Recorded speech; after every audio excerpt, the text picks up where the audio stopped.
There are so many people in my family who grew up here in Oklahoma, and they had never heard of the Tulsa Race Massacre until they became adults or just later on in life. As an elementary student, we were learning about Tulsa, and there was just this one little section about, and at the time it was called the Tulsa Race Riot. And so we didn't learn about the people, we didn't learn about the whole story. That's why I just think it's so important, because it is so much of what is going on in Tulsa today. The groundwork happened during this time in the 1920s. So for our elementary lessons, it was really important for us to teach the truth, but frame it in a way that was appropriate for kids to process developmentally. So their themes are on rebuilding and resiliency and just the foundational knowledge on the story of Greenwood.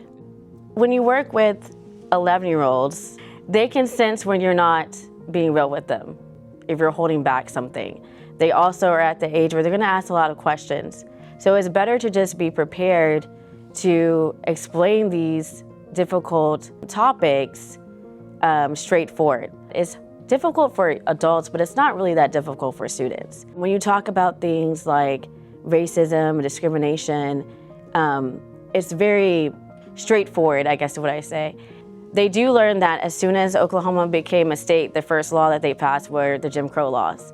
And so then they have an understanding of, well, this is why they had to build their own businesses. They learned this is why it became so rich, is because that's the only place they could shop. They learn about the resilience before the Tulsa Race Massacre, because it took resilience to even build Greenwood in the first place. It's more about Greenwood, the story of Greenwood, than this is the violence. You do have to say, well, these are the events that happened. That is a lot for kids to take in, but that's not the basis of the lesson. That's not where we're dwelling on. They learn how people literally just rebuilt it from nothing. Out of the rubble, they took the same bricks and rebuilt their buildings. And so that's just a story that students this age, they can really understand, and it resonates with them. Consistently every year that I've taught it, students are able to really understand the material. They have to have these lessons in elementary. So being able to have that foundational really builds on as they